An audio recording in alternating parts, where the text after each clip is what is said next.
Hi, good morning. My name is Adam. Thank you to the OIS faculty for the opportunity to showcase here this morning. Much appreciated.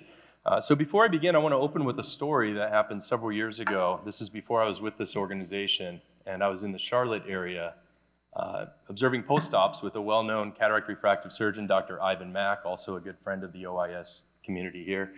And before one particular post-op, his staff stopped us at the door to warn him, right? The dreaded 20 unhappy patient scenario many physicians run into. And they said, Dr. Mack, this is the lady that has the multifocals that called. She's pretty upset. She's a month out, surgery was going great, and now she's been complaining in the workup that the last week or so, the quality of vision's not the same. She's certain something happened with the lens. She thinks it moved, regretting the investment. And Dr. Mack turned to me, he looked through the chart for a moment with total confidence then. He looked at me and he said, it's actually really good you're about to see this post-op, because this happens today still in advanced cataract surgery, and when it does, with the quality of vision and the technologies we have, reasons 1, 2, and 3 are always ocular surface disease related. And I'm going to show you how we've been prepared for it and how we manage it on the back end. And I'll come back to this story in a moment, but solving that problem Dr. Mack was facing as a physician is what our company was founded for, originally named Tear Lab and launched in 2008. With the goal of bringing into eye care something so common and almost taken for granted in modern medicine, objective laboratory testing, yet was foreign in the ophthalmic space. And so we brought to market the first CLIA-waived test with osmolarity testing. Fast forward to 2022, we're now private equity backed. We're approaching our 25 millionth test globally across almost 50 markets. And we've recently rebranded this year to prepare for a new portfolio expansion. One of those launches I'll talk to you about momentarily, but also our vision is to be the world's leading corneal health company for providers and patients. And we thought we needed a name that moved beyond the one product company founding and helped reflect the growing vision we have to address a broader set of unmet needs in corneal health. And so why we measure osmolarity? Because it matters. And the human body likes to maintain a tight homeostasis for salt content. As you know, salt is corrosive in nature, and high salt does not interact well with tissues, can cause cell stress, inflammation, and damage, and the cornea is no exception to that. On the left there, you can see healthy corneal epithelial cells in a natural 290 milliosmol per liter range. That's where the whole body likes to stay. Again, the cornea tissues, again, no exception. On the right, within only 24 hours when exposed in a controlled setting to elevated levels of osmolarity, you can see rampant cell stress and death beginning to occur. This is why this matters, especially in an age of targeted refractive outcomes.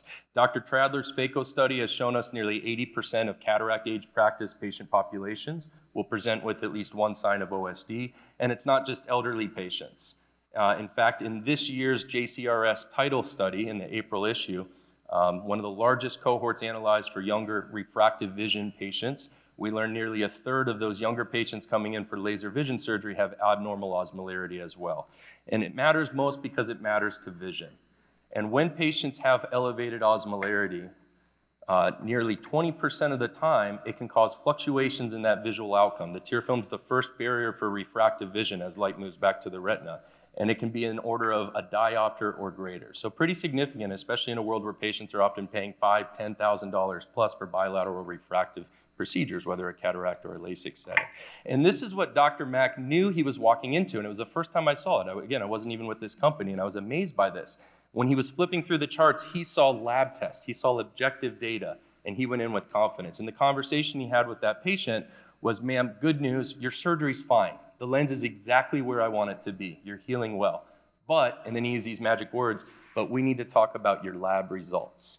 Because we saw this issue before surgery, we talked to you about needing to manage your osmolarity and your dry eye disease.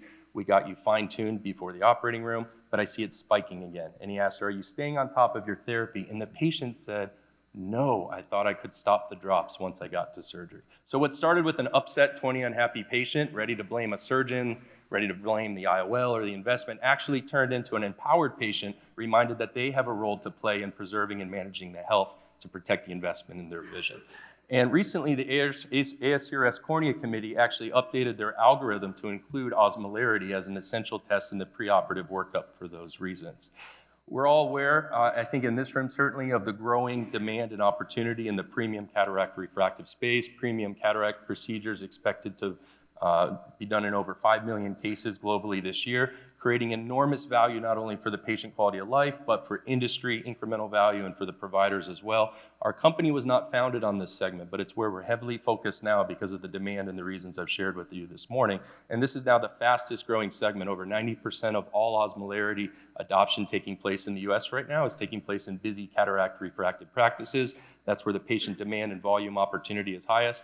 And at about 10 to 15% penetration, we think our greatest growth opportunity is still ahead of us in this large market. But serving this market has very specific needs. A busy cataract practice today serves a high volume premium patient model where technology has to adapt to the practice, not the other way around. So our 25 million tests to date have taught us a lot about what this market needs, and we know that this solution has to be a portable, practical, and precise application of the technology, which is why we're excited to launch this quarter the next generation of our product. We've taken everything and crammed it down into a handheld to offer that portable, practical, and precise method for analyzing osmolarity in that patient practice.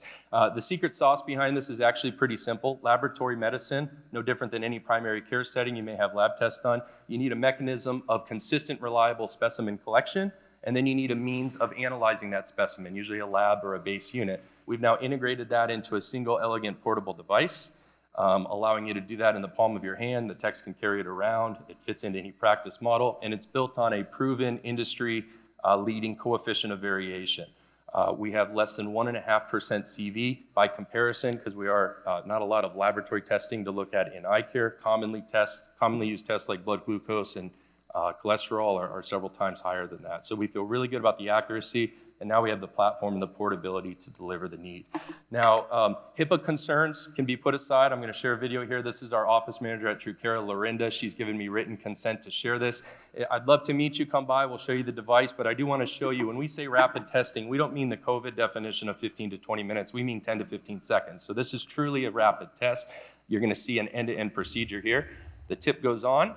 That's the sample collection device. That first beep that you hear, it's right there within a second, tells you a 50 nanoliter collection has been obtained. It's now working its way through a real-time temperature analysis of the specimen. You'll hear a couple of relays. It's doing the osmolarity analysis, and it'll show up here on the screen. So this is a great example. Lorinda's an otherwise younger cataract-age female who, if otherwise asymptomatic as well, by the way. She doesn't have signs of dry eye other than occasional fluctuations in vision, but that's a high osmolarity reading. So this is a perfect example of a situation where a potential refractive investment patient would need to be aware of a secondary condition to manage. So thank you for the opportunity to share. Would love to meet you around if you're today, and look forward to the rest of the meeting.